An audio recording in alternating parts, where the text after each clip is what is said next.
Bom dia, aposentado e aposentada que acompanham o canal EJS Notícias. Hoje, quarta-feira, 6 de agosto de 2025, e nós temos atualizações quentíssimas sobre a revisão da vida toda diretamente do Supremo Tribunal Federal.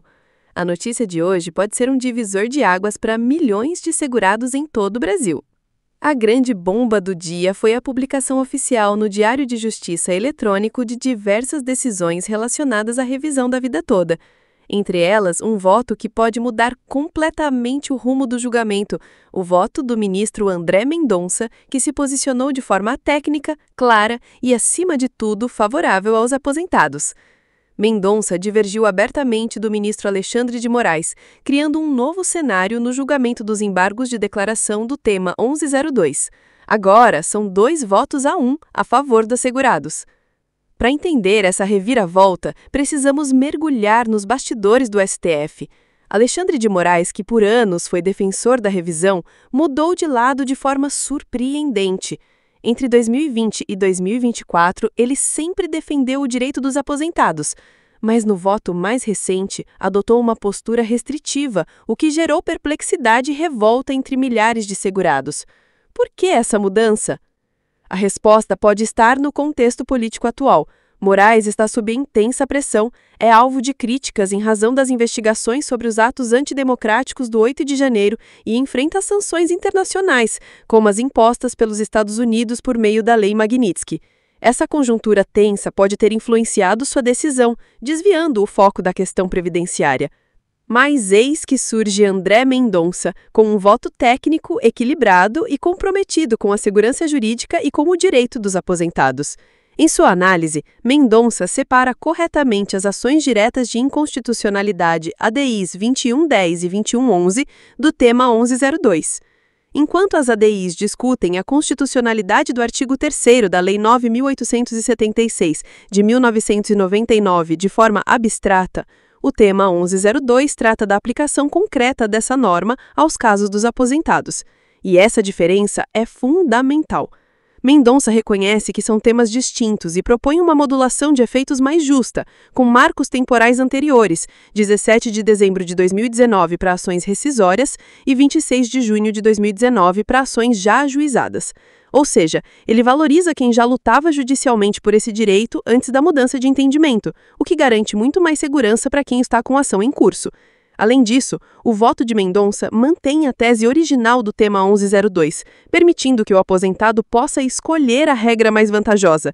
Isso contrasta frontalmente com o voto de Moraes, que sugeria anular a tese e limitar fortemente os direitos já conquistados. Outro ponto essencial: Mendonça deixa claro que os únicos casos que ficariam fora da revisão são aqueles benefícios já extintos, ou seja, quando o segurado faleceu e não houve processo nem pensão por morte. Nos demais casos, inclusive em ações com herdeiros habilitados, o direito à revisão está mantido. Agora, a ministra Carmen Lúcia entrou em cena com um pedido de vista, que suspende o julgamento por até 90 dias. Essa pausa pode ser estratégica e, sim, benéfica aos aposentados. Por quê? Porque durante essa pausa ocorrerá a mudança na presidência do STF. A partir de 29 de setembro de 2025, quem assume o comando da corte é o ministro Edson Fachin, conhecido por ter um perfil técnico e mais distanciado de disputas políticas. Fachin, que será o novo presidente, terá como vice justamente Alexandre de Moraes. E isso muda tudo, pois a presidência tem forte influência sobre os rumos do tribunal, como já vimos em anos anteriores. Sob Rosa Weber, a tese da revisão avançou e foi vitoriosa em 2022. Com Barroso, o cenário mudou completamente. Ele promoveu manobras que acabaram favorecendo o julgamento das ADIs e tentativas de reverter o que já havia sido decidido.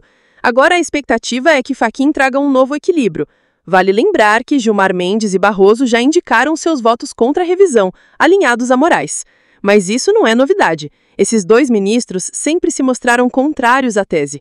O que está em jogo, de fato, são os votos dos demais ministros que ainda não se manifestaram, e são esses que podem definir o placar final. Outro sinal de que estamos caminhando para uma definição importante foi a publicação de decisões antigas e recentes no mesmo Diário de Justiça eletrônico. Isso não é comum e pode indicar uma tentativa do STF de consolidar todas as informações antes de retomar o julgamento. A discussão central continua sendo a regra de transição do artigo 3º da Lei 9.876 de 1999. Essa regra exclui do cálculo as contribuições feitas antes de julho de 1994. Mas a revisão da vida toda propõe a inclusão de todas as contribuições, inclusive as anteriores, quando isso for mais vantajoso para o segurado. Para muitos trabalhadores que tiveram altos salários antes do Plano Real, essa exclusão significa uma perda significativa no valor da aposentadoria.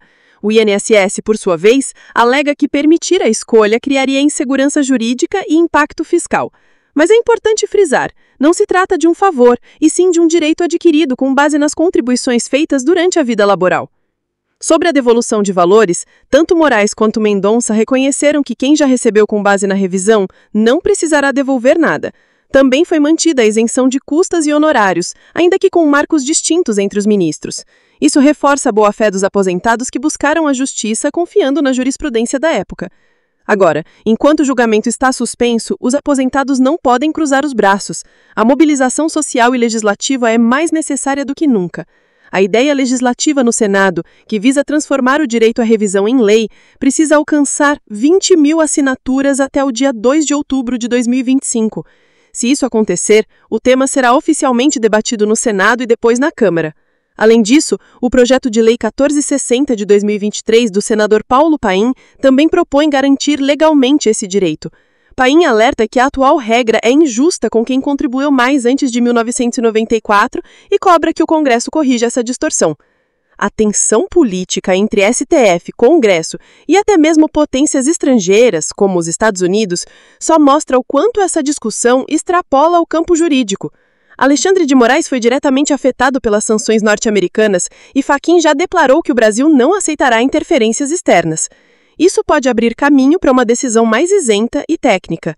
Vale lembrar que o tema 1102 tem repercussão geral, ou seja, a decisão do STF obrigatoriamente se aplica a todos os tribunais do país. Desde 2019, quando o STJ reconheceu a tese, e mais ainda após a vitória no STF em 2022, o INSS já deveria estar aplicando a revisão automaticamente, mas não fez. E isso empurrou milhares de aposentados para a justiça, gerando mais custos e lentidão para todos. E atenção! O prazo decadencial de 10 anos ainda está em vigor. Quem ainda não entrou com a ação deve avaliar com urgência essa possibilidade com um advogado de confiança. Em resumo, a revisão da vida toda é mais do que uma discussão jurídica. É um movimento por justiça, por reconhecimento e por dignidade. Cada contribuição feita ao longo da vida deve ser respeitada. A luta é legítima, a causa é justa e a mobilização popular pode ser o elemento decisivo.